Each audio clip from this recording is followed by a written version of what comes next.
Here's the news. The arrival of TV brought a range of concerns about its influence on vulnerable groups such as children.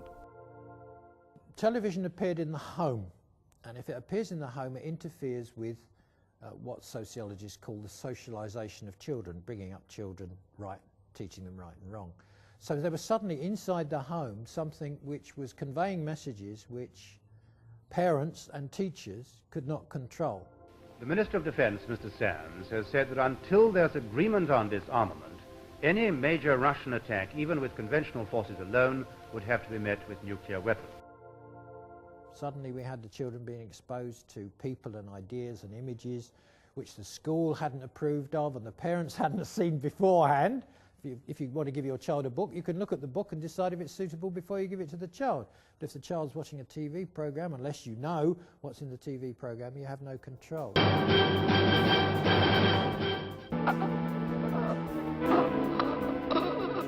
So one thing is, television appeared to penetrate into the bosom of the family and thus the most basic unit of the socialisation of children. That was one thing. There were other things. Television has often been thought of as distracting children from other more useful activities, that what they do is spend a lot of time watching TV, which if there wasn't a TV, they would spend doing more useful things. Things like playing out, playing sport, mixing with their peers, and the one that critics really love is reading a book. If only they would, though I have said this to my own children, well, if you would stop watching that rubbish on TV and read a good book, you'd probably learn something. So I think all adults have a slight feeling about their children that television is a time filler. It fills children's time, and sometimes it fills children's time with rubbish. And I think that's always been an objection to television, that it stops children doing the things that children ought to be doing instead.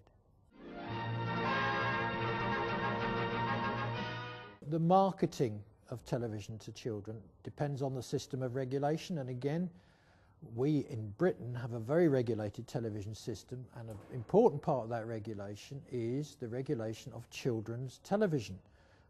Things like whether children's television can be tied in with the promotion of toys. We have elaborate rules about that. Not many societies do. Today on Power Rangers. And particularly in America, it's alleged that children's television is wall-to-wall cartoons and/or TV tie-ins. Because children do watch a lot of television, it's an enormous marketing outlet. And of course there's a huge amount of money to be made. And some people, of course, will make the same argument they've made about television again, that what it's doing is encouraging children to consume.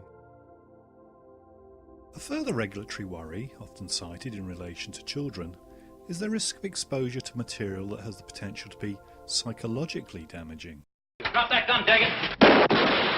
Violence on television has always been a problem, and the more so because the regulation of violence has got less over the years. We still have what's called the 9 o'clock watershed, which may be a fiction for us, but is important to television and its regulators, that nothing should be shown before 9 o'clock which is unsuitable for children. Why don't you tell me what you'd like to do? Which means children stay up till 10 o'clock and beyond. But at least the regulators say, well, that's a parental decision, right? We're saying to you as parents that we will not show anything before 9 o'clock which we consider to be unsuitable for children. And in practice that tends to be applied more to violence than to sex, though even overt sex tends to be after the 9 o'clock watershed. So there is an attempt to protect children from seeing violence. That's based, I think, on two ideas. Well, one objection is that if children see violence, they will imitate it. So if they see, and again, it's that visual thing again. If you read it, it's one thing. If you see it, you're more likely to imitate it. The other thing, which is actually more relevant, is that there is some evidence that children are upset by real violence.